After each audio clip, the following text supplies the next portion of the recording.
My name is Jim, and we're going to be taking a look at this Dewalt cordless router today on Kilimanjaro. This is the Dewalt DCW600 cordless palm router.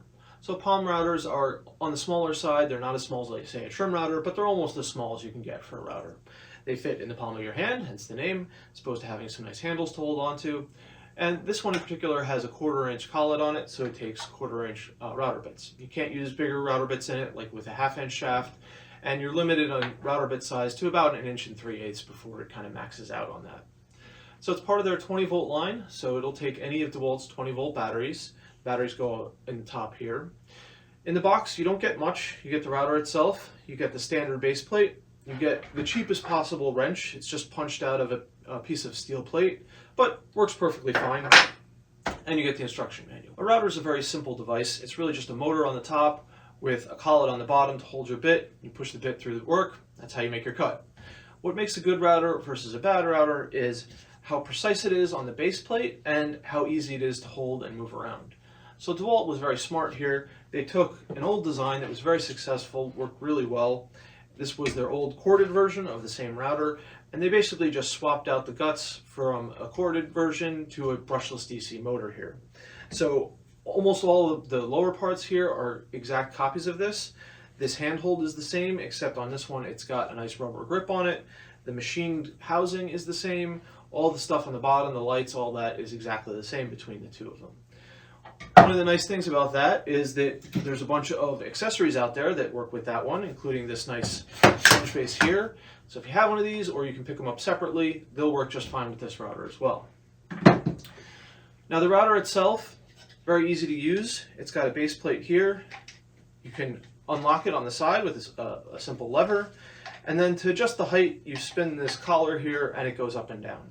You can detach the collar with these two little tabs here, and then this will slide off and slides back on, and then you can flip the lever to lock it down. Now the only problem with this collar here has these nice markings on it for your depth, but you can't get it super precise because there's a little bit of slop in the collar. So you can see this is locked and I can move this. And in general, that's not going to be a big deal. You're not usually caring that precisely about the depth of your cut, but if you're trying to use something like a roundover bit where you need to have that depth really precisely controlled, that little bit of slop can be a bit of an issue. Change bits on the router. First off, make sure there's no battery in it. Then you just slide the base plate off, just like that. Then there's this nice yellow button here that will lock the spindle. So you press the button, spin this a little bit till it engages, and then you just unscrew that. Usually you have to break it loose, and then you have to spin it a little bit, and then you have to give it another good turn, and then your bit slides out. Really easy. I liked having the button there rather than needing 2 wrenches. It just makes it a little bit easier. You do still need a wrench. Obviously it'd be great if they could figure out a toolless way to do this. I've never seen any routers that have that though, so I think this is the best solution for just having to use 1 wrench, having that button there.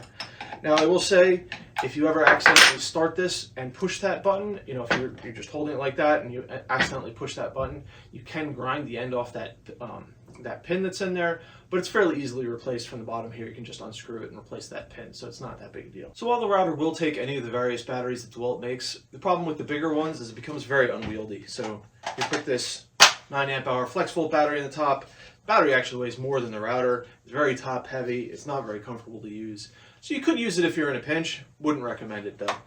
Now these smaller batteries, particularly the small 1.7 amp hour power stack batteries, they work really well in here. Unfortunately, they don't really have the power for the bigger bits and they don't last terribly long. But if all you're using is like a roundover bit or something that's not taking a huge cut out of it, these little batteries work fantastically in here. I think the biggest battery that I would comfortably use in here is the 5 amp hour power stack battery. That works reasonably well. It's not too heavy. There's a nice little handhold here, so you can hold it like that, or you can hold it up top here. That works pretty well.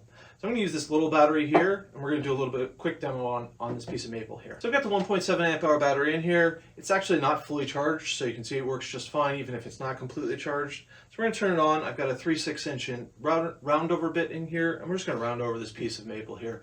Just a simple demo here. This is actually what I like to leave in the router. I like having a roundover bit handy so I can just round over the edges of something that I'm working on. It's very convenient to have it just set up like this and ready to go whenever I need it. So we'll turn it on.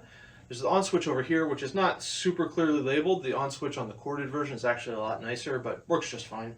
You can see when I turn it on, there's some lights at the bottom that turn on as well, so you can kind of see what you're doing. Unfortunately, there's no way to turn those lights on any other way except for hitting the on switch. Now they do stay on for, it says 20 seconds after you turn it on, but of course if you've got like a big bit or something on here and you just want to see what you're doing, you can't turn those lights on without spinning up the bit. So let's make that demo cut.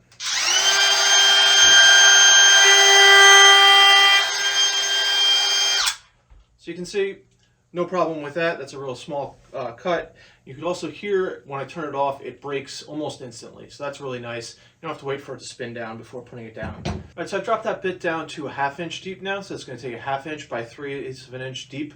It's a lot of material. This is another piece of maple, so it's pretty hard wood. Let's see how well it does with that.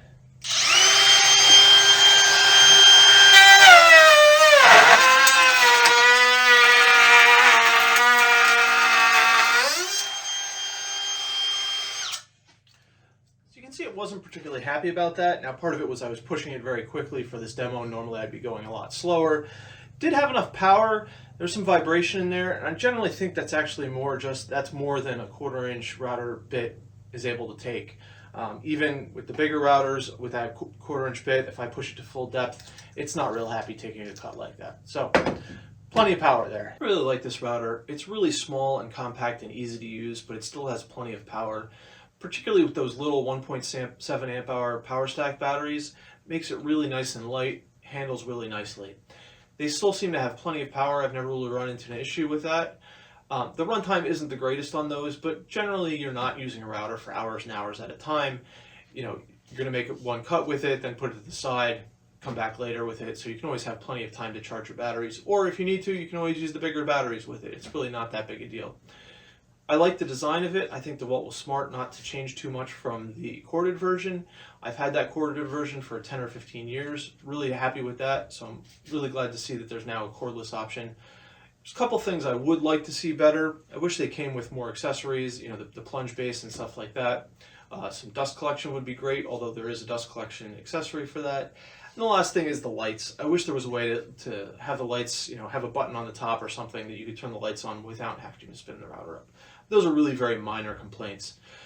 Now, I paid $215 for this router with a 5 amp hour power stack battery. That's a fantastic deal. This battery retails for $200 by itself. So being able to get that with the router for $200, really nice deal. If you can't find a deal like that, this retails, I believe it's $230 by itself. So really look out for those deals. They come up pretty frequently, and it's a great way to get into the Dewalt system as well as get a really nice cordless router. If you have any comments, leave them below. Otherwise, thanks for watching.